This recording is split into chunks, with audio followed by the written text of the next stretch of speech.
their new head coach, Terry Porter. His team coming off an impressive win over Oregon State. And, Coach, we welcome you into the program. And take us through your impressions as far as your team's performance against a Pac-12 opponent, and you guys get the victory. Well, the guys did a great job. I thought all their hard work is finally paying off, and they just, obviously Oregon State has a few injuries, but our guys really battled and did a great job in the second half to come out and really show some separation and make some shots and make some plays, and we're able to, finish the game out and come up with a victory. And Terry, I'm curious, with this being your first season with the Pilots, where did you get most of your, I guess you could say, inspiration as far as how you will steer your team, the tone you will set for your team, and what you will really do to influence this program and put your stamp on it? Yeah. Well, I think a lot of the style of play or what our identity is just based on my own personal, game time around basketball. I know that defense has always been something for me very important, and it's proven to be probably the one area that you can always improve and have huge jumps in regards to showing that improvement from taking over a program. And so that's something we've talked about from day one, and that's area we've really tried to, focus on a daily basis. So a lot of that stems from that. And then offensively, a lot of it just based on our personnel. We have some guards and some perimeter guys that we were able to have return and really show great ability to play well in the pick and roll, great ability to drive the ball and shoot the spot up three. So we've really tried to, a lot of the offensive philosophy and stuff kind of comes from that. TP, you're 10 games into your college coaching career. And I love this interview because, you're saying all the right things. And the kids playing hard, man. I'm so happy for the kids. You're working hard as they are on that sideline. I'm watching you. And, and I'm comparing it to what I see when we watch pro coaches. And I've seen you coach at that level, where you're so under control. You don't want to embarrass your players. You got to be careful how you talk to your players. I'm enjoying watching you get up and down and communicate with your guys. There's a question in here somewhere. I want to ask you about how you script your offense, because I see you going through different sets. And I know at the pro level, you might give guys a set with 3 or 4 options, and they go out there and just go through them like clockwork. You calling every play, man. You calling sets. You seem like you having a ball.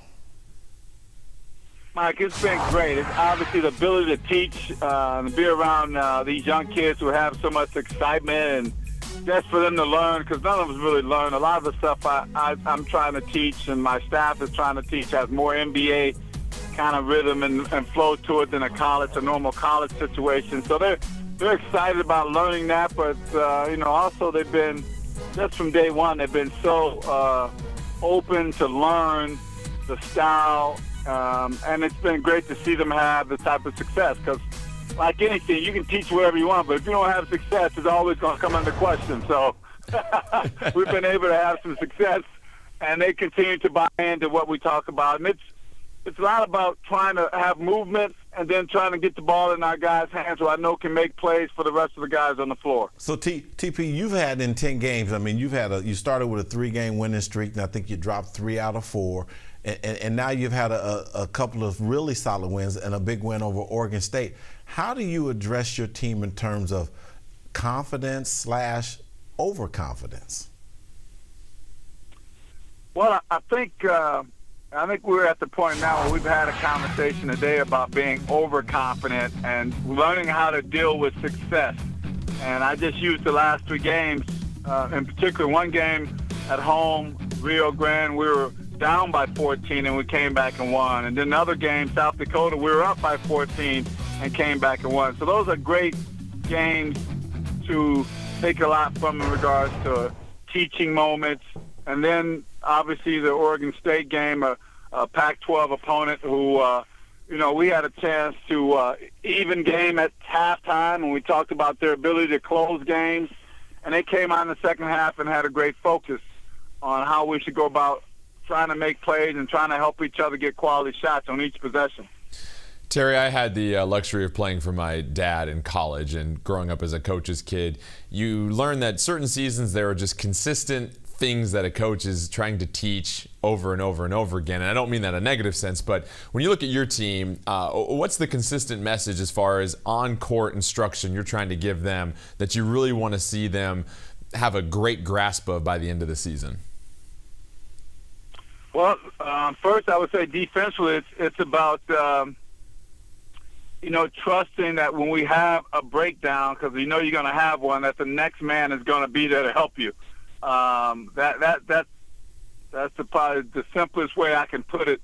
We buy into more of a team defensive scheme as opposed to just relying on 5 individuals just go out and guard your guy.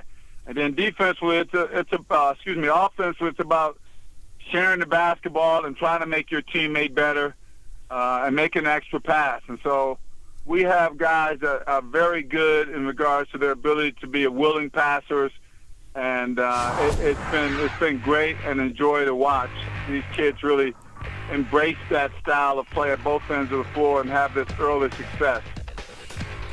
And Terry, for this generation of player growing up where there's such an emphasis on offense and being an elite scorer and being able to fill it up, when you look at defensively how prepared they are coming in, how much, I guess, would you say is lacking in the preparation for these players with off-ball defense? Some of those things you're saying, where if you have a breakdown on defense, the other one's there. How much teaching needs to take place in that aspect, and maybe not only at the college level, but when you look at players around the pro game that you watch? Well, I know for a fact from the pro level, there's a lot of teaching going on that, because you get collegiate kids coming in the pro level, and some of them play a lot more zone and they have man, so they don't have strong side, weak side principles, concepts. They don't have that down, and so there's a lot of teaching at that level. The problem you have at that level is you don't have as much court time to teach and give them the reps they need to kind of grasp that. At the college level, you have more time to really work on those areas and give them the reps they need and kind of drill it as well. And so you have a little bit more time to teach those type of situations, and so it's better off, I feel, at the college level because you have that. The pro level, so much is so natural given talents that they can kind of sometimes correct their mistakes because of their athleticism, just natural athleticism and quickness and speed. You know, Terry, talking about the difference in the pros and college, you know, I was at your South Dakota State game, right? And the play that you won the game on was really interesting. Out of the horn set, your first big slipped, and then when the second came to set the screen, he slipped as well. How much time did it take for you to get your guards to be able to read and react to defenses like that? Mike, I'm blessed to have 2 guards that's really good in pick and rolls, and so some of it is teaching, showing them film, and then working on it in practice. We have a lot of times when we work on the execution of those sets, and they kind of read what that big is doing more so. We've talked more about reading that big. Is he staying with you? Is he just hedging? What is he doing? And if he's staying with you, we talk about just the ability to drag him, extend him out further. But when you have the throwback pass to our 4-man, he really has a chance then to get that shot off. And that particular play you're describing against South Dakota, that's exactly how it played out. Al did a great job of extending the defense, the double teaming to the point where by the time the pass was made back to the 4-man, they could not rotate to him, and he had a good, clean look, and he was able to knock it down. Terry, tomorrow night you guys host the Portland State Vikings. Can you give us a preview of what to expect and kind of what you want to see from your team tomorrow night? Portland State's a very good basketball team. They've already beaten 2 teams in our conference on the road. Beat San Francisco the other night, and then they beat Pepperdine. So they are a team that's a high-octane type of scoring team. They score close to 85 points a game.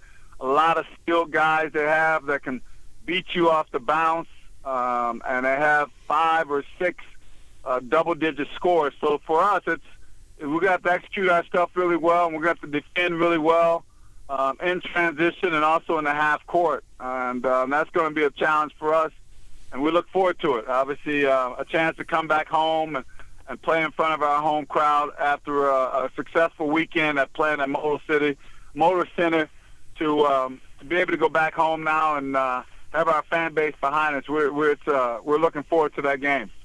Terry, thanks again. Best of luck tomorrow night. Hey guys, thank you so much for having me on. Happy holidays to you both, and hopefully you guys come to Child Center, check out a game. Go Pilots! Hey, I will. You're driving, right? You're driving, right, Michael? All right, We go make that Pilots. happen. Yes, go Pilots.